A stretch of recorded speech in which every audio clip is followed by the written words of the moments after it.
Alexander Gallant is a folk singer-songwriter from Dartmouth, Nova Scotia.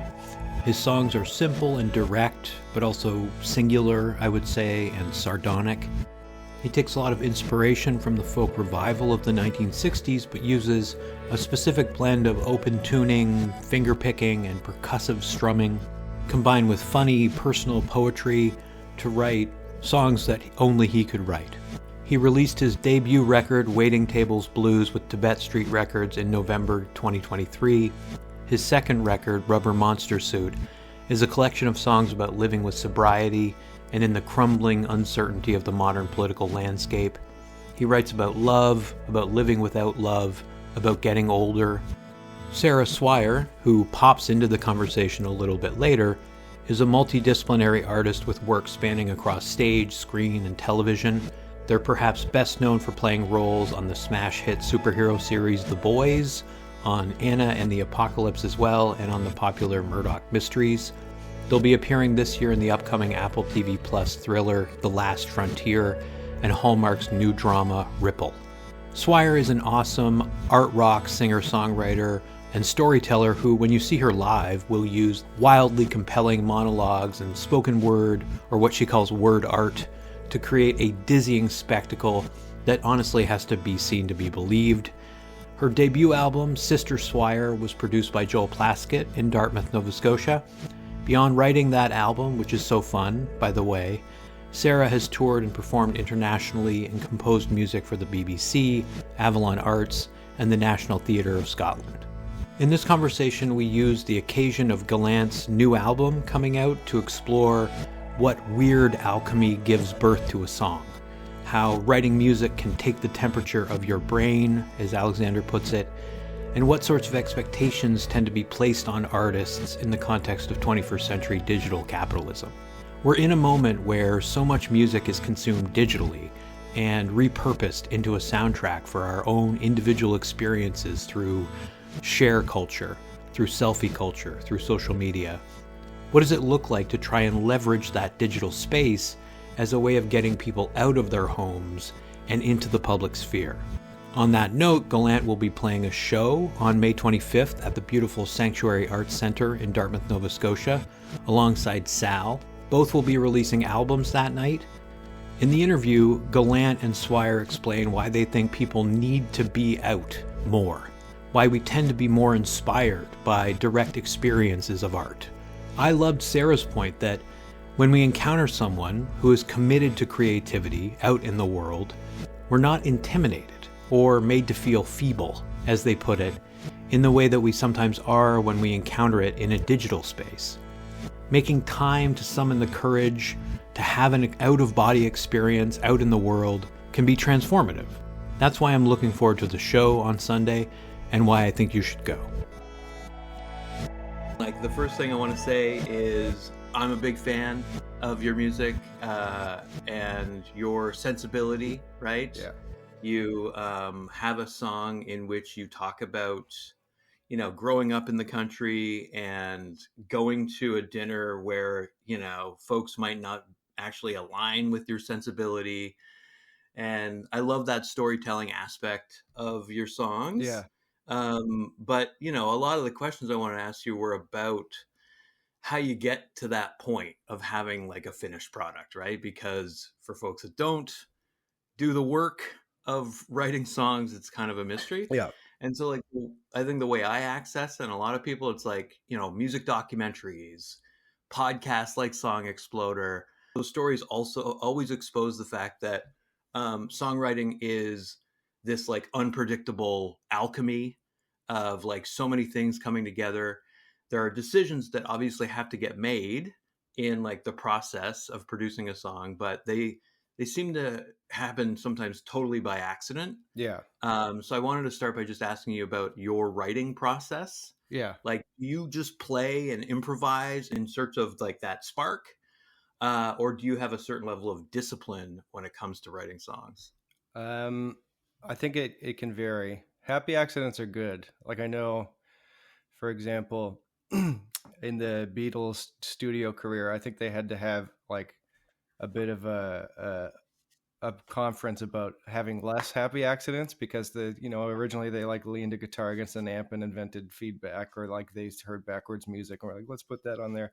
So then I think they were sort of seeking deliberately to just have things happen by mistake that could be the magic or the alchemy of a track.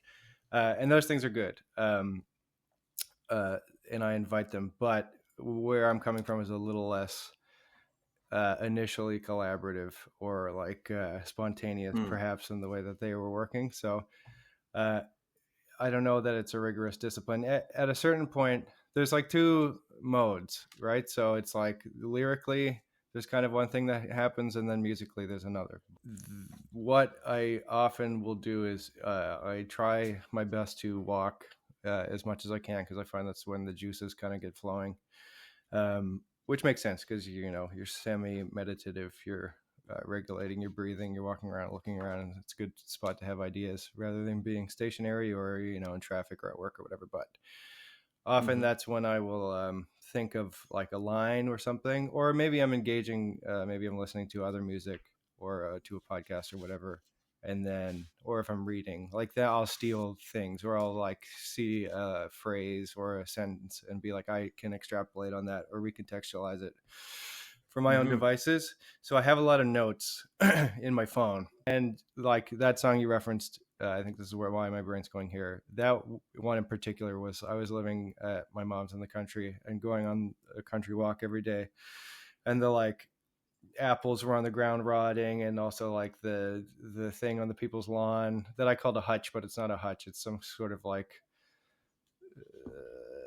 semicircular awning or whatever that you would pose for on your lawn for a wedding or whatever. But right. Like I had a lot, I remember, of those lines that are in that song written in my phone. And I used to for a while say that song was like my Catskills comedian, like Rodney Dangerfield song, because it was sort of just like a lot of jokes. And even that first line, I grew up in the country and I ate a lot of strangers, that's a joke that I stole from this comedian named Todd Graham that I used to see in Toronto, who just did these sort of deadpan one-liners.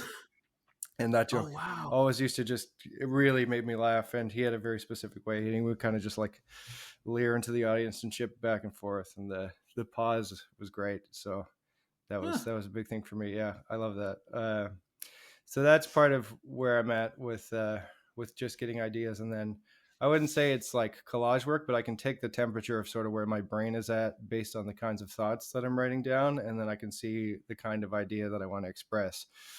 And then sometimes it's more earnest and wistful and melancholy, and other times it's more wry and sarcastic. And then I lately at least have been able to shift between those two modes, because it's nice to kind of have both things and not be too somber the whole time. And then for writing on the guitar, I tend to just kind of fool around until I have something for a verse, and then I'll try to maybe write a chorus, but then I'll kind of like write with it. Like I'll find a verse, I'll pick one of those lines, I'll start to extrapolate on that, and then I'll be like, okay, now I need a second part for the song. And I really often only have two parts. I'm not a big bridge guy. I find those hard to do, although I do them once in a while. But bridges to me in songs feel very manufactured in an inorganic way, and especially in pop music, you can kind of hear the shonking key change. Here comes the bridge, and it really only serves to then get you to the resolution of the final chorus or whatever, which makes sense from a making money and being satisfying to the customer standpoint, but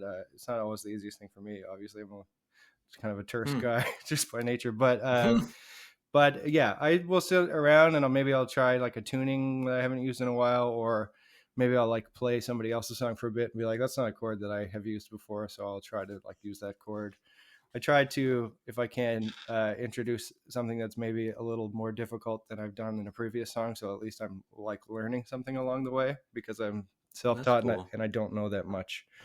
So like trying to build up those muscles, as it were. Exactly. Just repetition. Yeah. And I'll say that at this point, like during COVID, I made a pretty good practice of songwriting in a way that I hadn't really since I was much younger.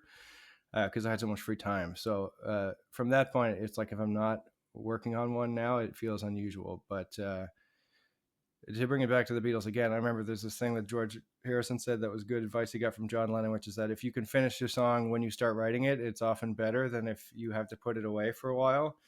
And totally. I see that. It's apples and oranges. Sometimes people have songs that they've poured over their whole lives that are masterpieces, and other times, Bob Dylan writes like a Rolling Stone in 10 minutes or whatever he says he did. But yeah, it is nice if you can finish it, and I find sometimes that stream of consciousness stuff will help.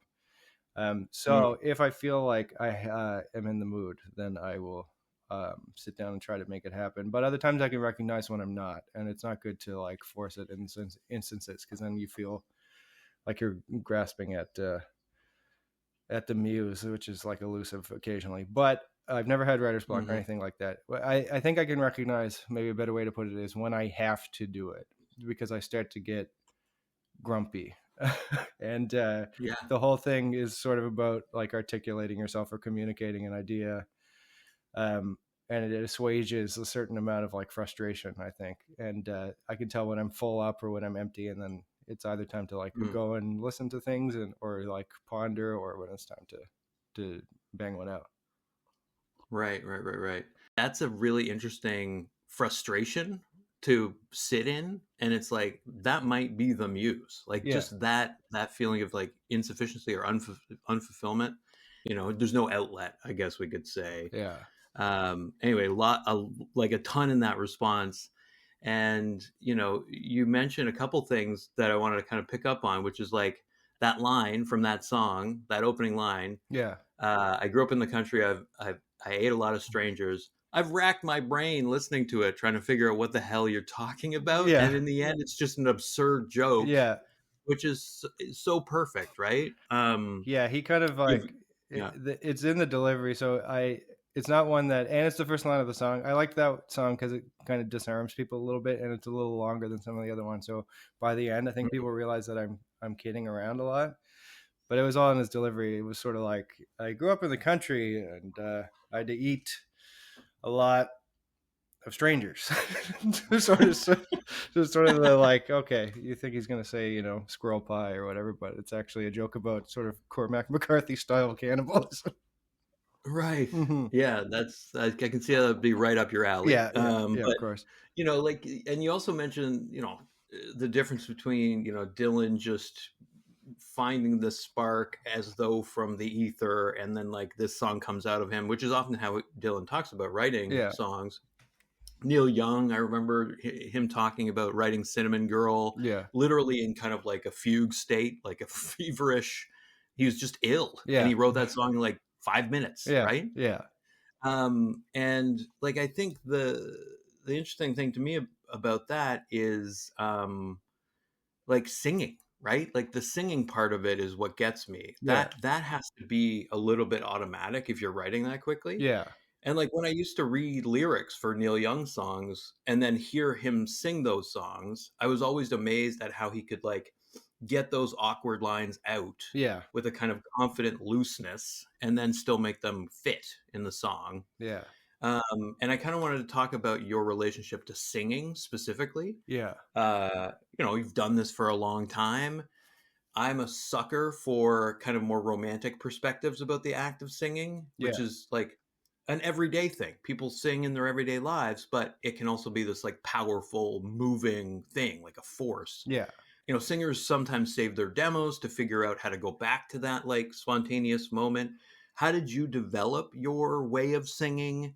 What do you usually look for when you're trying to work on a melody? Is it mostly conscious, mostly intuitive? I took lessons when I was a kid. I was listening to, whatever was popular and around me as a young guy. So I was like in a screamo band for a second in junior high and stuff like that. Nice. But I was aware of technique because the guys that I came up with were like very studious and schooled kind of players. So that we always were a little bit nerdy about it in a way that is not natural to me, because I'm more of a sort of anti-homework style guy. Like, let's just go and lose our vocal cords in the rock and roll band kind of a thing. Sure.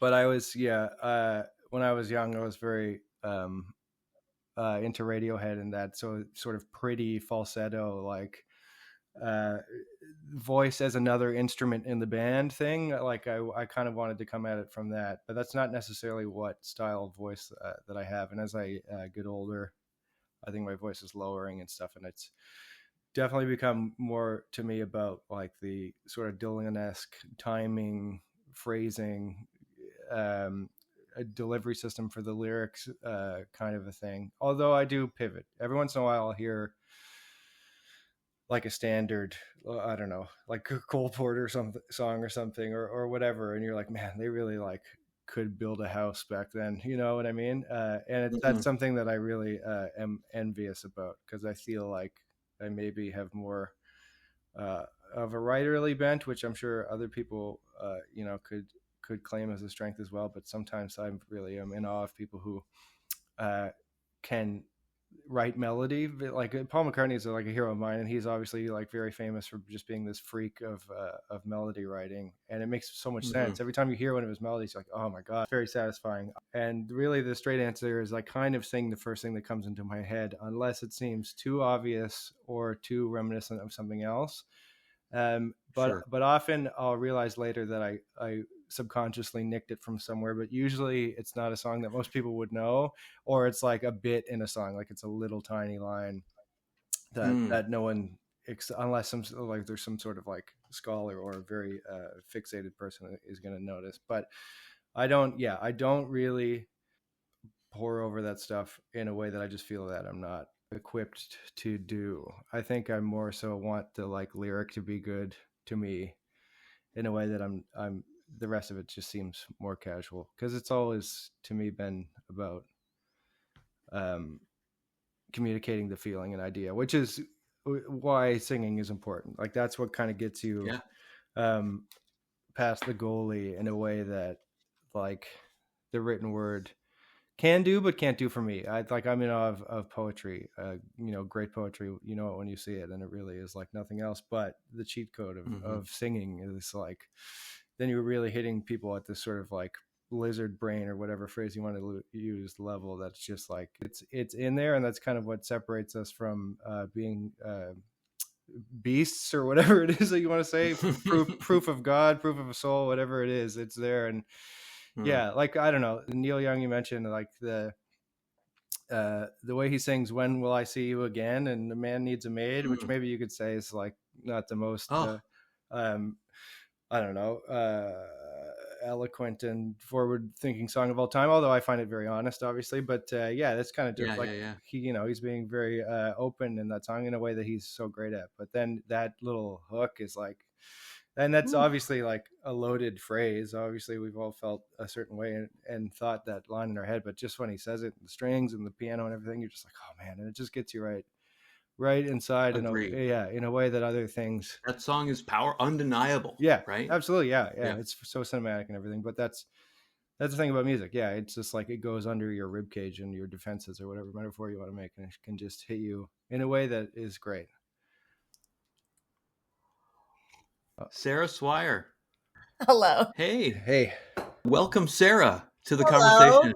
Hi. I hope you're doing all right this morning. Yeah, thank you for letting me storm the castle. I have been like scrambling around our house trying to find a room that doesn't sound like it's being shot at with raindrops right now. The rain is I know. It's we've got a tin roof. We got a hot tin roof, so it just is very, very noisy.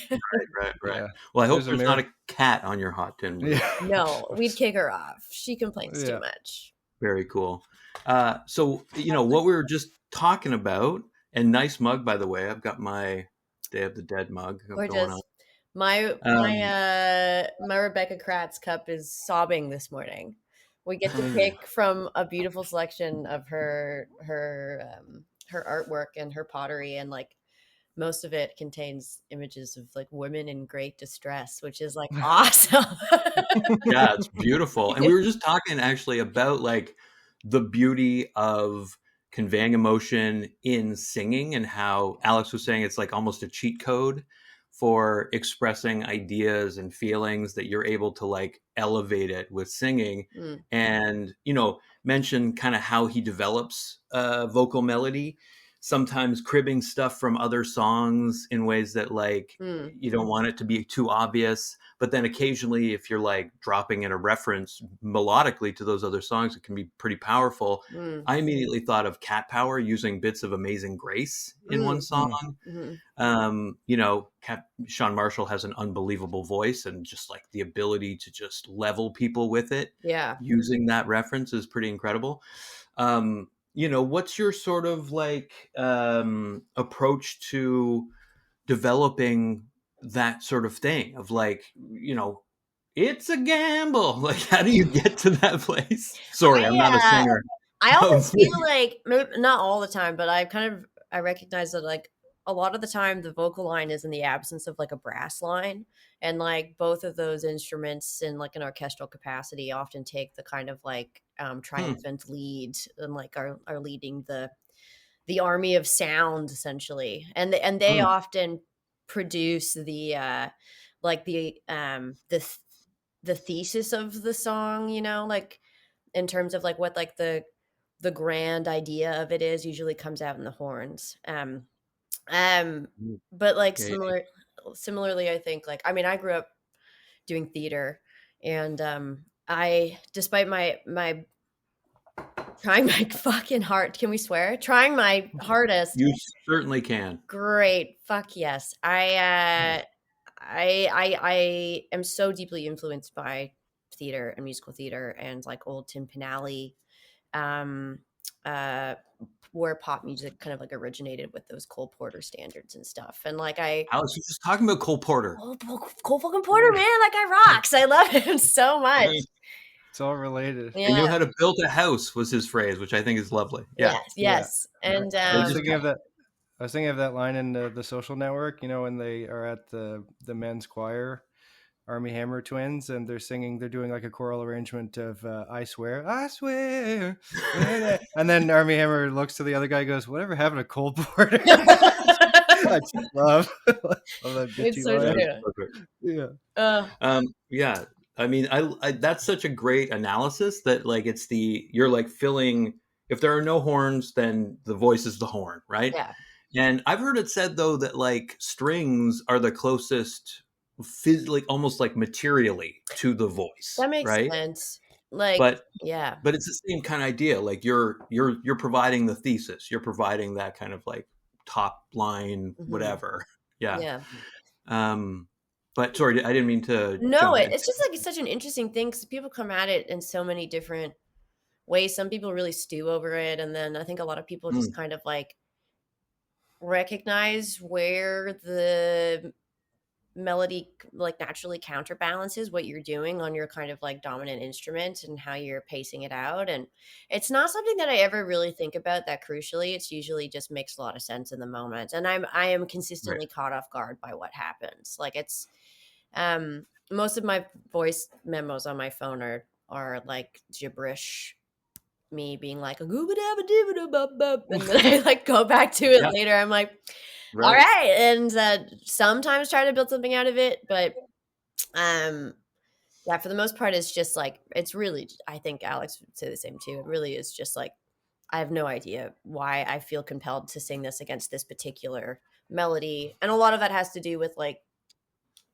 the nature of what the kind of guitar melody is referencing. So there's this sort of potentially like a inherent pastiche or cliche that comes along with what you've already written that would service it, and then the heart leans towards that sometimes just because it's right there. But yeah, of course. Yeah, because things are filtered through a person, and if you're not completely chameleonic, I think sometimes people don't realize that like musicians or songwriters or I guess speaking for myself, like you're often like, I'm going to try and do this kind of song, and then it just sort of sounds like you anyway, and then people wouldn't know, but you're like, oh, I clearly was trying to do, you know, whatever, Cole Porter or, you know, whoever, but it springs from your face and then just sounds like your milieu already. But that is a thing that I try to do too, which I don't know that is clear, but like you're like, I've been listening to this, I've been thinking about this, I'm going to try to do like this kind of song, and yeah, that's a factor as well. But yeah, I wish that I could like come up with a melody and then put that into a voice note. I've never written one separate from playing guitar. But it's only when I'm stoned is when it happens. That's true. Maybe I should get back to that. Let's see what Yeah. happens. Yeah. There's an incredible scene in the Michel Gondry documentary, Is the Man Who Is Tall Happy? Which is his conversation with Noam Chomsky, where Chomsky says, like, he doesn't understand inspiration, that it is a complete mystery. Yeah. And this is Noam Chomsky, right? Like, this is the guy who seems to have a pretty good grasp of how we function cognitively, especially in relationship to language. And the story he tells in that documentary is about two carpenters working on a really difficult problem that they can't figure out. They go off and get stoned and they crack the problem. Right. Yeah. Like, that's the example he gives of inspiration, is like allowing that loosening to take place. And Alex, maybe it's akin to like the walk, in which you just arrive at something. Right. Yeah. One thing I want to ask you both, and I'll let you stew on it, is what is each of your favorite songs that the other has written? I'm curious about that. You don't have to answer now, but one of the songs that fans of Alex's live shows, I've noticed, really love is Celebrity Chef. Yeah. From Waiting Tables Blues. What gets me about the way that song is written is that it has a lot of different beats. Not beats, of course, in the sense of like percussion, but more like comedy beats. Yeah. Like the first line is actually framed like a joke, but then at the end, you're narrating a trip to Vimy Ridge, and like you switch to questioning literally like some of your core values, and even challenging like your listeners' values in a way. I'm wondering why you think like that song in particular resonates so much with people, especially when you play it live, because I don't think anybody else could have written that song, you know? Are there songs or are there like stories in Celebrity Chef that were based on your own experiences? How much of an emphasis do you place on like being earnest or at least honest when you write songs like that? Yeah. Okay, I'm gonna bang out all these points. Ready? Other songwriters are always like, I really like how you rhymed Vimy Ridge with fridge. That's a line I've gotten from like 3 or 4 different people, which I like that. Sure.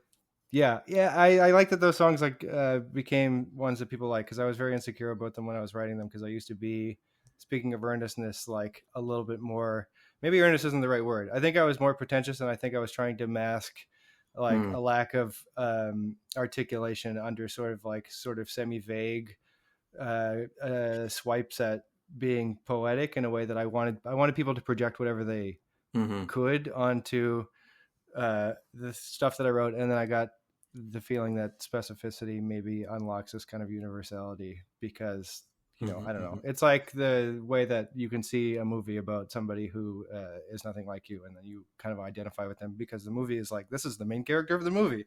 And then you say, okay, I'm on their side.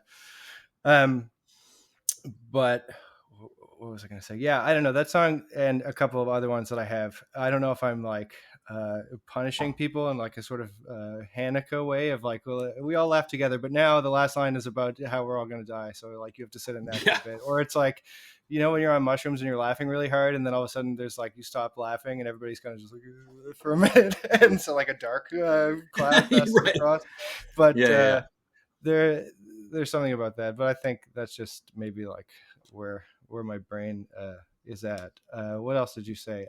Earnestness. Yeah, I think it's important. I think it's very important to be earnest, I think. Although I am like definitely affect like a supercilious kind of a character, which I think is important, because I think Sarah's quite adept at this as well. And we've talked about it together before, that like something, I can wrap this all together. The people now are like, projecting an earnestness, which I think is unearned. I think there's like a character, especially in the sort of like folk music circles that I'm in, where people are like trying to be very emotional and very like plugged in and like politically aware and sort of like sensitive to things, that often comes across as this like miserable, like unmoving sort of like wonkish kind of a thing that I don't think is like a particularly entertaining personality type. And something that we've talked about is like, it's good to have your sort of, rock star, quote unquote, persona, because you are like the professional in the room, and you're also elevated. You're on a stage that's higher than everybody else. And it's nice when you go out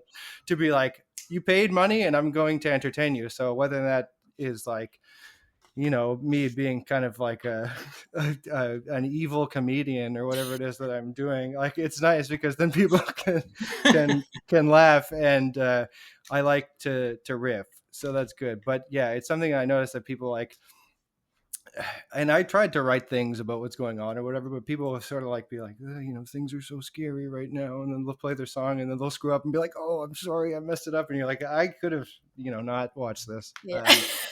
Right. But in content, yes, I think it's very important, because that's another thing, is like, because people affect this character because they want to be seen and read as genuine, this confessional mode of songwriting is very en vogue as well. But people, God bless them, a lot of them don't have that much to say and aren't great at articulating themselves, which is like obviously what moves people to do this kind of thing. But I don't find that as challenging anymore, which is lucky for me. But like, it's tough because you're trying to say something, and if you can't, then it's like, I struggle with that.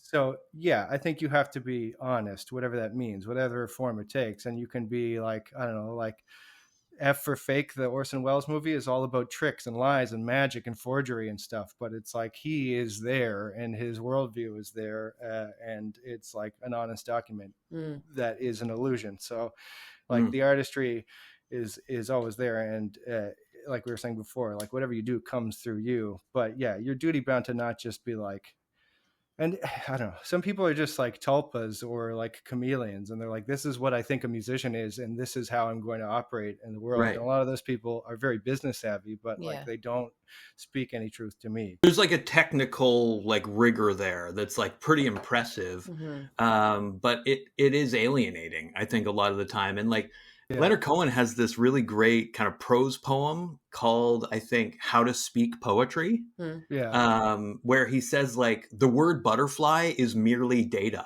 It's not an opportunity for you to hover, soar, befriend flowers, symbolize beauty and frailty, or in any way impersonate a butterfly. Do not act out words. Never act out words. It's funny. Like, I feel like there's like, obviously in every form of art, the person who is the artist is someone who is deeply self-conscious, and like, that can be a double-edged sword, and it fundamentally is. There's like two iterations of self-consciousness. There's the one where you're like, where it's a positive thing, where you're so self-aware that you understand how your behavior is affecting the people who are looking at you, and therefore kind of like understand the emotional topography of like the viewer, and like can somehow manipulate that to your benefit. But then ultimately recognizing that the only way to like observe yourself like that and recognize yourself like that is like to be as genuine as possible. And then there's the other version of self-consciousness where you're just trapped in the weeds, and you're so paralyzed by the potential of what you can be that you end up replicating something and doing what you think is right, versus like understanding the kind of limniscate of give and take that happens between you as a performer and the audience that's perceiving you as a performer, and working on that, whatever that flow is.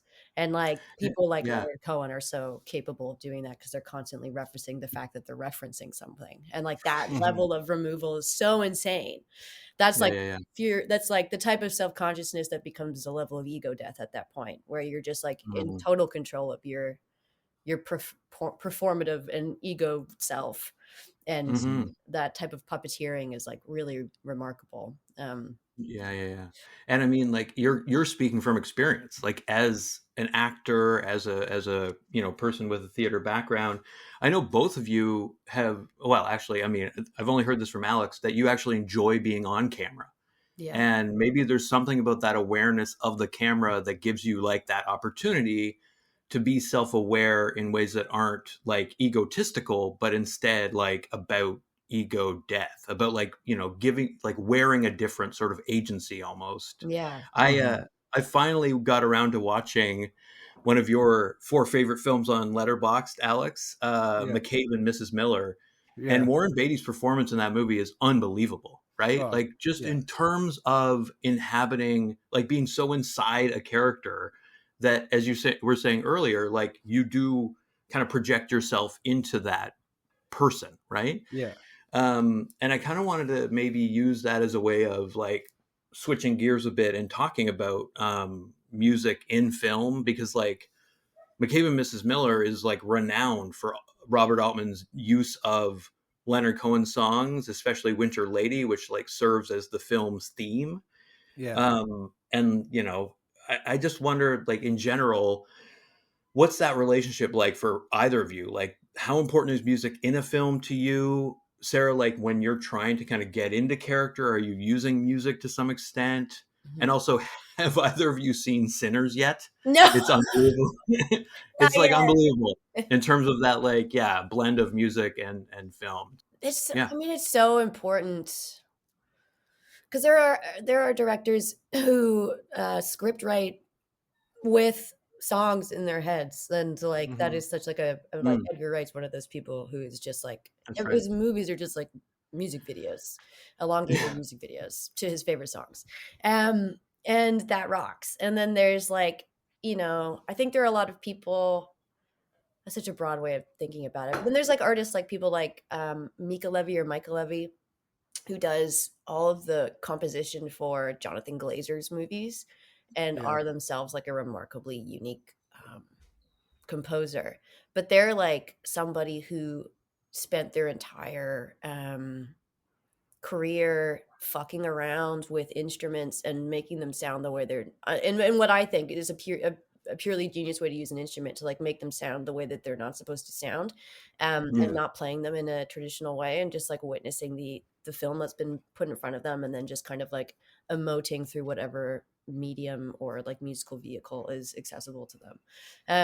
And that rocks, to be that brave to just like not have to worry about chord structure, which doesn't mean that they're necessarily technically advanced. It just means that they have like an emotional relationship to the instrument, and that's like way cooler. That type of choreography in response to visuals is like very cool, instead of like the strategic plotting of like how you think that a musical aria would service this piece of this film at that time. And like John Carpenter comes to mind, right? Totally. Like people always talk about how Carpenter wrote his own scores. And you can't imagine Halloween without that score. I mean, like just unbelievably iconic. But yeah, I mean, like, I don't know, there's so many ways that we could approach, I think, the question of music in film. Like, Alex, another of your stated 4 favorites is like Inside Llewyn Davis, which is the Coen brothers' second cinematic love letter to folk music after Oh Brother, Where Art Thou? There's a scene in that movie that like I often think of you, honestly, where like Davis gets pissed off at the Gorfiends manipulating him to play music. He's like, I do this for a job. Like, just like screw off. You know, what's your, go ahead. I don't know. I think there's a lot of sort of 30-something-year-old men who that is in their top 4 a lot of Rock's favorites, but that, you know, the older I get, the more gigs I play, the more I feel very at home in that movie. And I don't know, I think it's inspirational too, because I think ultimately it's a movie about like breaking out of the circle of hell that you're in, or like getting off the rails that dictate like circular patterns of destruction or whatever. And I think he finds his place in the chain or whatever in that movie in a way that I think you can read as optimistic on one level. It's sort of about like, you're not Bob Dylan, but like you're not bad, like you'll be okay, just find a way to survive the tides of nature. But I think about that movie that I love, that I think people weren't initially on board with, and the more you watch it, the more like this becomes clear, is that like his best friend just killed himself. So it's like people, I remember when it came out, were like, he's such a jerk or whatever, and like that scene when he's blowing up at them or whatever, it's like, but then it's not so telegraphed. But you see their album cover and stuff, and everybody keeps talking about how they miss this guy. It's like he seemed like he was in a pretty good place with like his best friend who's not there anymore, and now you know his life is ruined. But you're right. I love the movie. It like blew up my brain when I saw it when I was younger than I am now, because I think it turned 12 or something this year, and hipped me to a lot of music that then became inspirational for me. But I did see Sinners, and one thing I'll say that obviously it's a different kind of movie, I found curious about Sinners is that it doesn't let the music breathe whatsoever, except for the Irish folk songs, which is ironic, I think, in a movie where those are sort of the evil bearing white vampires. But like for a movie ostensibly about blues music, I found it odd that they don't let any blues songs play out, and they also got a Swedish guy to do the score. It sounds like I did the score to that movie, which is odd in a way that feels very sort of like not intrinsic to sand cooked struggle down south or whatever. But anyway, I know people really like that movie. I didn't think it was very good, unfortunately. But the thing I love about Llewyn Davis is, they're just letting people cook and playing the songs, and the songs can speak for themselves, which I think you kind of are duty bound to do in a movie that's like about musicians. You should let them play songs. I love that. Yeah. I hadn't even really that hadn't dawned on me that Sinners doesn't let the songs kind of play out. It is impatient in a way, right? I think, it's interested in being a blockbuster kind of film, and so it doesn't trust the patience of the audience to a certain extent. But you're right about the folk songs. Yeah. Having more. Maybe it's, I don't know. Maybe it's because those are musicians who are playing those characters. I'm not sure. Or maybe it's just because they're so acoustic, or they just like the way that was framed better. I think it is a modern filmic problem, which is that this is like a youngish director who's maybe not going to get to do a blank check movie like this again, although this is doing very well, so he probably will. So I find that now people are like, I'm putting all my ideas into one thing, and they aren't going to stop me this time. So it's really, really overladen in a way that I understand. But, that's just me. I understand that people are really moved by it, and it isn't, it isn't for me alone. But the thing about movies that's so great is that it's like photography and music and theater or acting or whatever. It's like, it's all these things that are great. Three great tastes that go great together. And then you put them together, and it's really like, singing is a cheat code, but movies are a cheat code. Like, you think about the way that TikTok is now, and it's like teenagers pretending they're in a music video or in a movie, and you can pick whatever song it is, and you're like, I'm the actor in the movie that is my life, or whatever it is. In the same way that, like, when you're in a car and you're a kid and you're singing along, you're like, this would be so sick if it was a music video about me. And that's why needle drops in movies are so great, or score or whatever. But picking up on what Alex said about everybody's kind of like contemporary capacity to like put themselves in a music video and like design films of themselves doing this kind of opening this voyeuristic window and like designing your taste through the way you soundtrack these kind of like ambient recordings of your day, and like how hypnotic that can be. I don't know. I've just been I don't have much to contribute to that without really like jumping off a cliff of ideas, but I find that really interesting and fascinating, and I'm really curious about what that will evolve into, because it really does feel like the proto version of something else. I mean, personally, sorry, you go ahead, Alex. I was going to say, you asked me what songs of Sarah's that I liked, and I was trying to like find a way to put my foot in the door to like answer that question. Do it. But I think that's something that she does that I like a lot, is to like, there is a thing that like, I don't know. I told her that I wrote a song recently that's sort of like just this like proliferating like sonic spinning in a ball. Like, you kind of start by talking one way, and then by the end you're sort of just like chanting on the mountain and giving your speech. But I like the way you do that in that song Tight quite a lot. And then on the inverse, like the I Shot the President being this sort of like evil nursery rhyme in a way that I think forces people to engage in the work and also in the words, which is like, something that I'm enraptured with, in a way that it's like so hard now to just like be your sort of like hitchhiking road sign person who is trying to get somebody's eyes for 5 seconds, and they're like, okay, well, I'll click on the 15-second loop that you've posted of this that you can like sponsor on Instagram to try and get people involved. And it's like, what part do you pick? If it's like you have like a lot of words, and then you have sort of like atonal maniac chorus that's like trying to fuck with the concept of what the catchy song of the part should be, you know what I mean? So it's just like,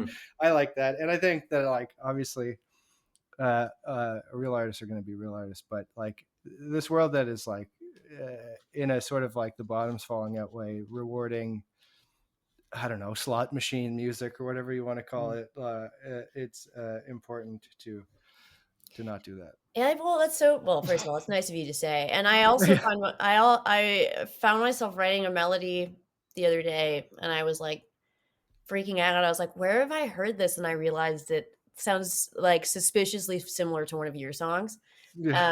After you guys were practicing in the basement, and I was like, okay, yeah, that's where it comes from. And you have to hear something 10 times. Yeah. But it's like the other thing, which I think you do so well, and why I am similarly like blown away. The first time I saw Alex play, by the way, was at Morley's, and I cried, and I was like sitting on the floor and like was so embarrassed that I was having an intense emotional response. But it gets you, yeah. That's what happens. No matter if I see something amazing, I just or wonderful or awe-inspiring, like I have a I just cry and I can't control it, and it's like it has put me in some horrifically humiliating positions in my life. But should it be humiliating? It really? Shouldn't. It shouldn't. But it's like when you're around a bunch of people, and like I don't cry cute. Like I cry like no. Like, so it's so visceral and like intense, and like I can't breathe properly. But I think what I am so grateful for Alex for is like I don't think you shy away from like incredibly. I think people are trying to, not all the time, but like constantly trying to like take a silly idea and then work around it or try to suspend it in this way that's a little bit more kind of like, I guess, digestible. And I think the greatest thing you can do as an artist is try to make yourself laugh constantly. And if something is making you laugh and it's usually an indication that you're potentially like trespassing on something that's a little bit taboo. And like to be able to make yourself giggle and feel uncomfortable is a really good measure to therefore indicate that what you're doing is maybe what should be done, not necessarily what people want, but maybe what people need, because it is feeling a little bit an odd choice. And I'm just constantly trying to make myself laugh in everything I do. And I use that as not that I'm consciously using that as a measure, but whenever I feel like something is probably the wrong choice, I just decide it's the right choice. And then I do that instead. Yeah. And I mean, like a song like Tight is a kind of, it is funny, but in a kind of like in your face way that is, letting people in and giving a sense of empowerment, I think, in like listening to that as the score of your life, walking down the street. I mean, like that's going to make you hold yourself differently. And maybe like that's a less cynical way of thinking about and less cynical than I normally personally think about like the TikTokification of songs as a potential score for a person's everyday life. It's like there is a kind of assertion of self in the selfie that isn't devoid of meaning, like, and too many academics kind of write off that self-stylization part of social media as something that's like exhausting, ego-driven, etc. And just like about status and trying to look cool or whatever. But there's a lot of it that is transgressive and laughing at yourself and those kinds of things too. And that was a question I was gonna maybe ask Alex, actually, was like how he's developed a very particular social media persona, and takes a certain amount of pleasure, I think, in creating content that is stream of consciousness and weird and all those things. But that's not exactly so much a question as an offering to talk more perhaps about whether that can be effortless and fun, or whether it's like always kind of co-opted by these like algorithmic media monopolies, etc. Yeah. Well, again, it's like there's more nuance in these things. Yeah, I like to put my back against the wall and riff and try to land the plane and be funny, which is something that I try to do between songs because it's just a skill that I like, and I'm not like in an improv comedy troupe or whatever, although like I did classes and stuff like that when I was a kid, and I find that stuff fun. But it is kind of cynical, so that's like the marriage of what I do, is that I feel like I seem like this exasperated guy who's trying not to make a video but then is doing it, which is ostensibly true, and there's a lot about it that I don't like. Again, the people who are like very adept and really excel at social media in a way that feels impersonal. I find that pretty scary and like gross. I don't know. You can go to these conferences that are like music business conferences where people tell you like, you should be on TikTok and post your songs on TikTok. And like that stuff makes you want to blow your head off, because it's like they've been chasing their tail, or whatever the metaphor is, since the 90s, when people started downloading music, and they don't know what they're doing. So it's just like, this person seems like they're famous online, you should try to do what they're doing. The real downside is that I have like an extreme amount of professional jealousy writ large. And when you follow a lot of musicians, they're all seemingly doing so good, and then makes you like really upset, because you're like, wow, like why am I not invited to all these things, or why do I keep getting rejected from all these things? And I know intellectually that it's like, if you have things to post, people think, because like, people come up to me and they're like, you're really killing it these days, dude, and it doesn't feel like that a lot of the time. So that it's like all a smoke screen. No, that's tough, right? Like the acronym FOMO does not fully capture the ways in which organic social media has become a thief of joy for people. Yeah. Yeah. And I think like oh, my cat's whining at the door. Hopefully the mic doesn't pick that up. Like it's really hard, I think, to like unlearn that. Like you want to kind of inhabit that you want to reach that sort of pinnacle or whatever. And social media kind of like, I think, feeds into that. But, one of the things we are here to talk about, expending our energy making content for an online audience, is this show, right? This album release that's coming up on May 25th. I want to kind of like, give you an opportunity to plug that, but just like think, because this is part of the point, right? Like one of the big reasons for having this conversation is to ensure that there is some sort of interface between the virtual and the actual, like the online space and like the actual physical space of the Sanctuary Arts Center, which is where the show is going to be. I don't know if either of you had thoughts on like what that interface is like, and which you have to kind of privilege as an artist to, how that meets objectives or whatever. Tying them together somehow is like paramount. I think it's something that I talk about with people in my community or whatever a lot, which is that there's this sort of like distance that needs to be bridged between people feeling alienated by social media and the pandemic and struggling to know how to acclimate to physical spaces again. And it's like, it's a difficult ask to go see live music sometimes, because it can be punishing or it can be like strange. It's like sad if you go see somebody and there's only 2 people there and you're one of the 3 people who then has to watch somebody play a set that they are like, have poured a lot of their life into. Not that the 25th will be that. It'll be a bumping night and everybody will be partying like it's the 1920s. But, there are things happening like the country show in Dartmouth that everybody loves. You can see that is like people being like, wow, it's just like our parents' generation when people used to go dance and like then get drunk and go home together and be alive. Now that I think is aestheticized in a way that's easy to sell. It's harder to do that when you are a singer-songwriter or something. Like, and how do you pitch yourself? Like, I have a unique point of view, and that's like you're going to be delighted by interesting thoughts. And but there has to be a way that it isn't just like a poster in the breeze that's flapping with the tape loose on a pole, which is how it feels to promote stuff online. But if Halifax was sort of famed for being this music city where people go and see music, and it's like a large part of the culture here, it's true. But there's like a whole bag of bricks on everybody's back to keep you in the house these days, because it's like, one, you're freaked out because you're on your phone and everything seems scary and everybody is like either trying to kill you or they're like doing better than you, so you don't want to see them. And then you have all these things that are like, you could just order like a sex robot to your house. You don't have to go outside. You can just get food from Uber Eats and you can watch Netflix or whatever.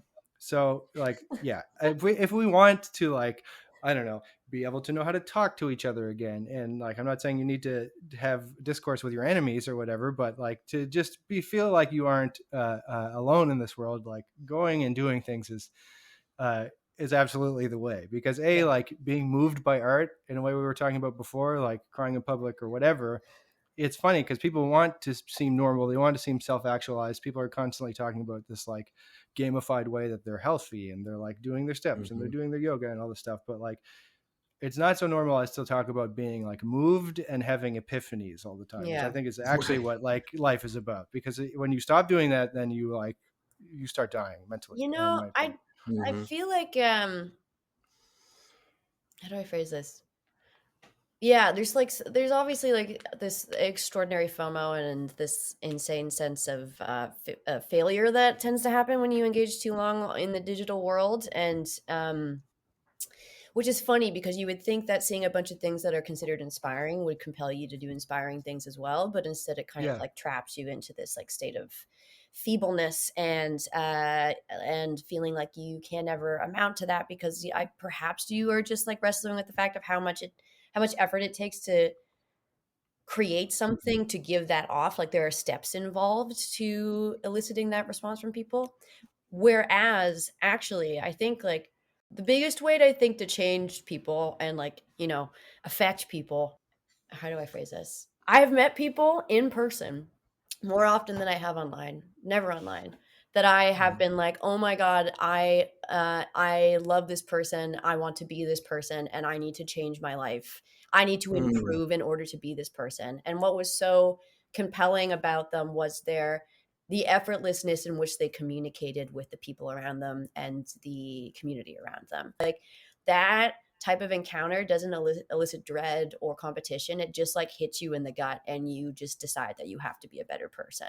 And there are so many people in my life that I've met for short durations of time that just blew me away. And then I just looked at myself and went, I got to learn how to be cooler, and then walked away with that.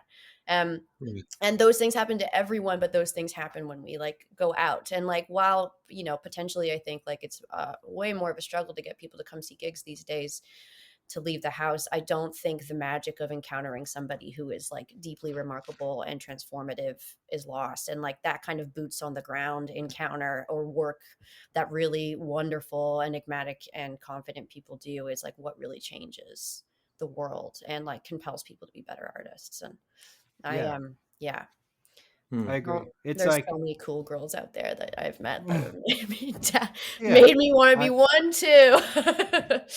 Yeah, without like sounding egocentric or something, like I wouldn't continue to do what I do if I didn't think that people weren't genuinely moved occasionally. And it's like something that I've noticed doing small tours for like small crowds, but I've retained, you know, relationships or made an actual fan of my songs or something. And I can tell that it's like they're not lying. Yeah. And I mean, the cheat code again, in some sense, is like the song as a form. You know, I wanted to kind of maybe come back to that. Not that it's gone off the rails. It's like, this is all incredible. And Sarah, I want to, you know, give you the opportunity to either like stick around for however long you want, or if you want to, you know, head out, like we don't want to keep you, as it were. You were nice enough to pop in. This is Alex's podcast, and I must give Alex the space to be the star. That feels like the right thing to do. We'll have fun. Thank you for having me.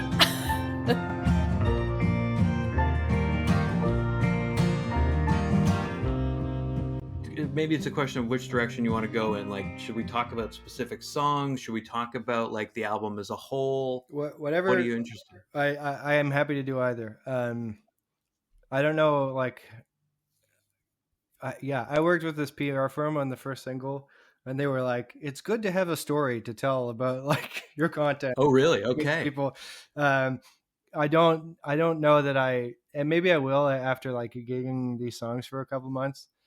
But the first one I feel like was easier because I was like, this is an album about getting sober and about how I used to be a waiter. And like, there you go. It's like the songs, there's a couple songs that are about that.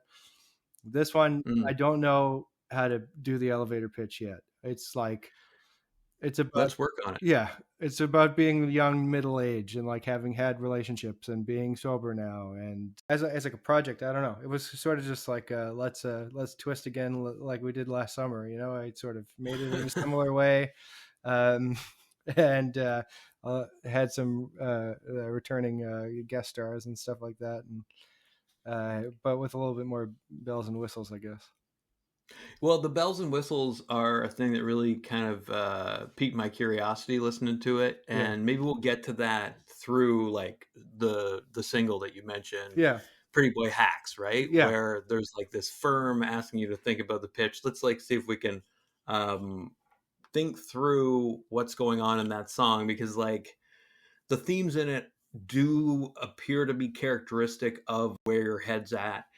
You've described that song as on social media as, quote, a call to reject alienation and rush to the chapel with your sweetheart, to go out in a blaze of glory for your honeymoon, to put on a white shirt and blue jeans and kiss somebody. Yeah.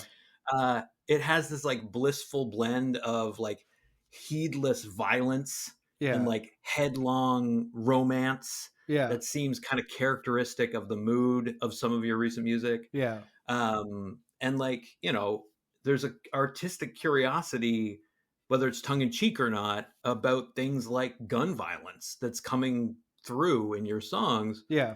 Are you like trying to almost romanticize that way of blowing off alienation as like a response to this moment that we're in, which is so hyper violent? Yeah. And from a couple of different angles, like in one element, I'm just trying to invoke like Warren Zevon a lot, or maybe there's a little Bruce Springsteen in there, but like Zevon was kind of like a nut case, and his songs are also sort of like tongue in cheek about like violence and depravity and things like that, and in not a like retrograde, knuckle dragging return to tradition way. I just wanted to inject a little bit of sort of humorous, masculine archetypal stuff, because like I was alluding to earlier about the sort of modern folk milieu I'm in, people have this sort of like soft, earthy, leafy green quality where everything is a little bit ponderous and a little bit sort of sensitive, new masculinity. And that's just a way of trying to reckon with, you know, the moment that we're in as well, or the moment we've just come out of, taking responsibility for history or whatever you want to call it. But I can't be that overly sensitive, because it rings false to me when I am engaging with it from most people. So maybe that's like a slightly reactionary take, but I've sort of am wanting to be like I don't know, Warren Zevon, like his second record, like the insert on the record is like a gun on a plate of mashed potatoes. And then he has another one called Bad Luck Streak and Dancing School, where he's in a ballerina studio, but he has a machine gun. And I just think that's funny. Like, to me, that's very funny. Right. And it feels a little bit taboo now because of the moment that we're in. And most people who are posing with guns are like Punisher shirt idiots who are like, these are my 17 white children I have, or whatever. Like, I don't know, the iconography doesn't have to just be for them, because cowboy movies are cool, you know, and so is like Humphrey Bogart and stuff. So it's just like a sort of masculine milieu that I like. But on the other end, and like, to me, that song is like, occasionally I'll write a love song like to myself. And to me, that song is a very much like, don't give up on yourself. It'll be okay kind of a song, which is a more positive way to think about it than it maybe initially sounds, because also it's like therapeutic. And I didn't intend when I wrote it for it to be like the lead single, but there aren't a lot of sort of lead single sounding songs on the record, and that one, after the drums and stuff were on it, to me it sounded like the catchiest, most upbeat song. It doesn't have a chorus, stuff like that. I don't know. It's a little bit of a like, it's not the most commercial record ever made, but on the other hand, like, I like music that maybe on the third or fourth listen, you start to really find your way into it. And, you know, you scratch your noodle about it. But yeah, so like, it's like a reminder to have integrity and not give up on yourself, but it's like built up with this like Bonnie and Clyde, or there's a movie called Gun Crazy that I watched right before I wrote it. That's a sort of similar sort of like Lovers on the Run style thing. But then, at the same time, it's like the gerontocracy is happening, and like people are talking a lot about fascists and their enemies killing them and the people on their side. And to not get like too polemical or whatever, like, I don't think if that's the case, that should be met with indifference or nonviolence, in my opinion. Like, if your enemies are killing you, what are you going to do about it? Is sort of where I'm at. And like, once in a while, like Donald Trump or whatever, somebody will be like, who's going to do it? When is this going to happen? And it'll get a billion likes, and everybody knows what that means. And it would be like something that everybody would like, you know what I mean? Without saying too much. And it's just like, you know, and then the whole like Luigi Mangione thing and all that stuff. So it's all like there. Totally. You know, I'm not Che Guevara or anything, but it's just that's where my brain goes when people are talking about this kind of thing. Well, and like Sarah was saying, you're interested in those untouchable subjects, right? And you just kind of touch on why, and that song captures it in actually like a really catchy way. It has really indelible melodies, like the way you sing the world is made for pretty boy hacks, novelty acts. That sticks with you, right? And even like the way that the song ends, like that resolving chord, it kind of sticks with you. And, you know, I think it's just a testament to the way, like the amount of thought that has been put into the production of Rubber Monster Suit, this new album. It's like brilliant. It's balanced, sort of. Not that I have ever sat in a recording studio and like worked on these things. So I feel, you know, it's like somebody who's never played a sport, like writing about that sport or whatever. Of course. But at the same time, like, it's just obvious that you've put serious thought into, you know, making this album not feel like a collection of singles, like making it flow and feel authentic. With your last album, you actually like listed the churn of influences that you brought into those songs. But this time around, it just feels like the album is asserting that romantic attitude about like being present. So there's less of that sort of ventriloquizing, as it were. There are certain maximalist elements that I liked on songs like Anastasia to some extent. Definitely I Could Always Pick You Out has more of that kind of production. Can you talk about like the production process to some extent, like arrangement, those decisions, like what informed them? Was it always song specific, or was it more about the album as a whole and how it'll be like received? It's a process that I think a lot of people would be baffled by, perhaps, on these last two albums. But really, it's like I go to Toronto to my buddy's studio space, and I kind of cut the songs that I have in my brain, and then he will tinker around with them and then send me stuff that he's working on, and then we'll sort of talk about it from there. But then like the bass player and clarinet player from the first record are also on this one. And those are people who kind of are just great pitch hitters or whatever. I don't know anything about sports, but like I invite collaboration with these people because they're very talented musicians, and I'm not dictating terms to them. I think that they understand how they fit into the songs, but also are bringing this sort of the left of center off key idea. I like to turn things just slightly on their head. I think that's what you kind of have to do if you're playing like acoustic guitar singer-songwriter music, which is like I was saying earlier with poetry, how when it's good, it's so good. When it's bland, it's like punishing. Singer-songwriter music can be that as well, right? It's like, it's really easy to write a song.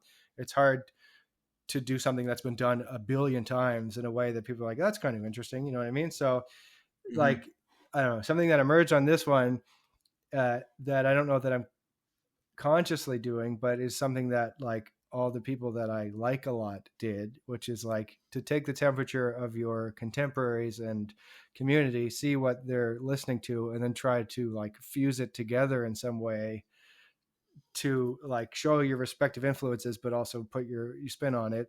I'm not saying that I'm doing anything new or anything, reinventing the wheel, but you know, that's what Elvis did. That's what the Beatles did. That's what Bob Dylan did. Like, that's what these people do. And what makes them powerful and important to me is that they clearly like a lot of music, and they clearly can synthesize it in a way that isn't just faithful reproduction of their heroes or whatever. But like a lot of people are pivoting to country music right now, for example, because they want to return to the roots. I think there's a little bit of rejecting alienation in it. Also, on the other end, there's like a lot of money in it. So you'll see it in the pop music space that a lot of sort of people who are rapping or have tattoos on their face or whatever have become country singers and are selling out stadiums in that way.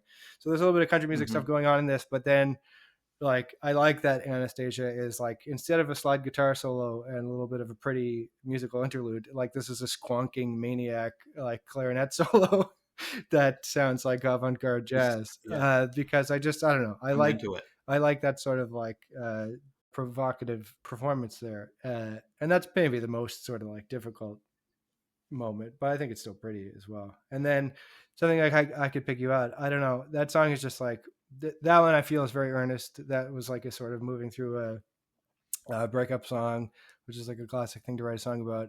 But it's got this kind of intricate thumb picking thing going on. And I think I maybe just felt a little worried that it was like too bare. But then in my mind, I was sort of like, this needs strings on it. I think that's the only thing that makes sense. And we tried to approach it from other angles, but it was like that stuff seemed to land and other stuff didn't. So it's a lot of just like seeing what works. One thing I like about the album is that I feel like it's kind of like, I've gone electric, here's the full band, and then it sort of like slowly gets more sparse as it goes. And then there's a one sort of long Waiting Tables Blue style folk song on there. And then it just ends with like a little cutie folk song too. So yeah, I don't know. That's just kind of the way it worked out. But yeah, and it's also just like, all right, it's a second record. Like, let's do something that isn't the very same as the first. Are there songs on it that you like, you really feel like, because, you know, Leonard Cohen was once asked, like, have you ever written a line that you love, that you think I absolutely landed the plane? And he referenced that line in Anthem, the chorus of Anthem, right? Yeah. There's a crack in everything. Yeah. That's how the light gets in. Is there something you feel really strongly like, I did it? Yeah, it's a good question. I like, me and my oldest friend too, I like the way that the production really like turned that song into something else for me, in a way that like, maybe that's not line specific, but I like that song because I think I achieved a sort of like Randy Newman-esque kind of cheekiness in a way that I feel like I don't know that I've done before, where the like production matches the kind of ribald tone of the song. I do think that I like the words in Pretty Boy Hacks a lot, like the I don't know, it's like so bare-chested stuff, but I like the maybe we should die for something instead of building nothing. Like that is kind of like, that is sort of what I believe, and I'm glad that I was able to like put it into that song, even though it's a nerve-wracking or something. I always think people are going to get mad at me, but usually when I think people are going to get mad at me is when I get the best response out of people. So it's like worth venturing into that water. Feel like you're probably doing something right. Yeah. If you're making people uncomfortable. Yeah, exactly. Yeah. I could always pick you out a lot. I think it's a sort of like, you'll often see, particularly, you know, male songwriters will write a lot of like breakup songs where it wasn't their fault at all. You know what I mean? Like, and it's really not uncommon to see like a 12-song record that are all breakup songs where it's the girl's fault, which I think is kind of crazy thing to do, honestly. Yeah. Just statistically, that doesn't seem correct. Yeah, and you're a musician, pal. There's no way that's true. But so yeah, I like that song is sort of like, I don't know, it feels more adult, at least to me, in a way, because it's like, it's not bitter or angry. It's about like taking lessons from a relationship, knowing what you have of that person, that even though you're not ever going to see them again, is like things that you'll carry with you, and then like wishing them well, but also wanting, you know, to be in love in a way that is perhaps more lasting. So I'm like happy at the sentiment of that song. Yeah. I love the choice of Me and My Oldest Friend as the opening song. Yeah. Because it does, like, it's really growing on me, that song. Yeah. And yeah, I just think it's like a perfect opener. Yeah. And you know, I don't want to take like your whole day. So, you know, I want to just like congratulate you basically on like this thing of like actually having wrestled with these things and like putting your your vulnerability into the album, but also your like taking a big swing with songs like Pretty Boy Hacks, right? Yeah. And like the last question I want to ask was basically about your relationship to like the song as a form, which I know is like a very philosophical way of kind of like ending, but we talked about like film scores and using songs as a way of scoring your life. Yeah. You're a person that has literally said that like you think songs might be the most powerful form of communication. Yeah. Like there's just something about blending lyrics and pulse and melody that it like almost feels as though something mystical is happening. When you sing, I grew up in the country, I ate a lot of strangers. Yeah. That simple sardonic line becomes this like offering and this opening. There's something deceptive perhaps about that, but undeniably powerful to it. Yeah. They can be obscurantist, they can be evasive, but then people are inevitably putting themselves into it. If songs are the most powerful form of communication, do you think it's like mainly because they are really simple and good at like burying or baking in complexity? Or is it like the opposite? They're like actually super complex and they're just coated in almost like a veneer of simplicity, Yeah. Great question. It's probably both things, really. It's like, It's so simple that it's like beyond conscious. It's like something that comes out of us, like I was alluding to earlier, that I just think is so great. And like, this is like a rote sentiment maybe or whatever, but there's something sort of magic about it in a way that like I also alluded to earlier, like makes me believe in something beyond the sludging drudgery of like everyday life. It's like, I don't know. Sure. If you're like a kid and you hear Leonard Cohen's first album for the first time, it's like, that feels like it was beamed in from another universe or something. Yeah. It's all simple in a way. Because once you start doing it, you're like, it's all sort of there in a way that's hard to articulate. Yeah. Like there's a really goofy bit in the Beatles documentary from a couple of years ago where Paul McCartney's sitting at a piano and this guy's like, oh, I should really learn piano. He's like, all the chords are in here. Like, that's what's so great about it. Which is like, obviously it's easier for him to say that, but it's like, I understand what he's trying to say when he says that, where it's like, it's all there. It just, you just have to learn how to grab it, but it's almost better to just like dive off with your eyes closed in that way. And then I think like retaining a relationship to the muse or whatever is work, and it's something you have to cultivate, but letting it be as simple as possible can also be beneficial. You don't want to overthink it too much.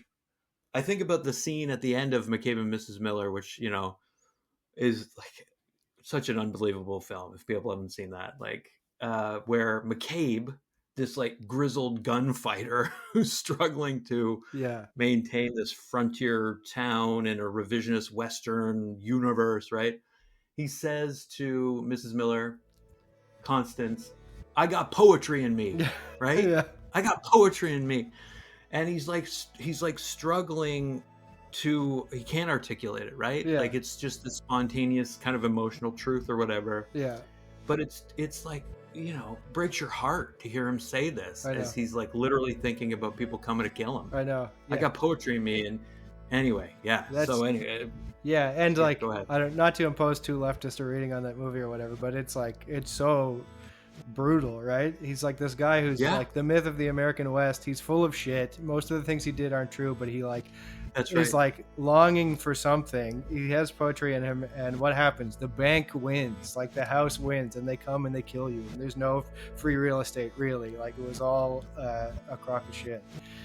And then you're just in a snowbank somewhere. Like it's so heavy, but it's great. And it's like, it's such a great performance. It like really flips the Warren Beatty sort of masculinity, like ladies' man thing on its head in a real way, and it looks so good, and the music's obviously so sick. I gotta watch that again. Somebody even wrote about that movie that it looks better with time. Somehow. Like it looks more of the time that it's set in over time. Yes. Which is interesting. But you're also right about it being this like allegory of the lies. The lies of there's that scene, for example, where he thinks he's found salvation in this guy who's like, we'll use the courts, but he's just like a budding politician who's tricking him. And he's convinced that there's a connection between like justice and free enterprise. And he's like selling this total lie to McCabe. Absolutely. And he's buying it because he needs to buy it in that moment. But you as an audience see right through it. I think. And he tries to hide in a church as well, right? Like, and this is really like he runs out of places to hide. Yeah, that is great. Well, you are going to be performing in a church very soon. Yes. And people need to go. It's not to be missed. You're playing with Sal. Yes. And you're playing with a full band now. Yes. Yeah. So, I mean, as they say on Hot Ones, I roll out the red carpet to you. If there's anything else you want to pitch. Yeah. Or anything else you wanted to mention that we didn't talk about, feel free. No, if you're seeing this and it's timely still, please come to that show on the 25th.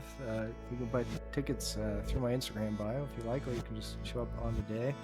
Sal's great, the band sounds great. It's our first show as a band, hopefully not the last, and it's nice. We've like sort of reinterpreted a lot of stuff from my first record, and it's kind of different takes on some of the stuff that's on this next record. So it is a little bit of a Dylan-esque sort of like just feeling the moment and the people you're playing with, and like they're taking off running with it.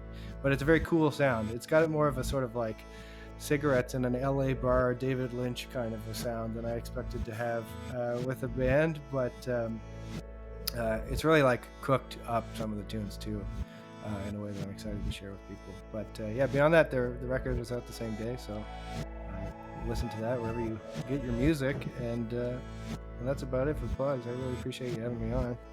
It was great to chat. And I can't wait to, it's been great, and can't wait for the show, and thanks so much for making the time. Of course, my pleasure.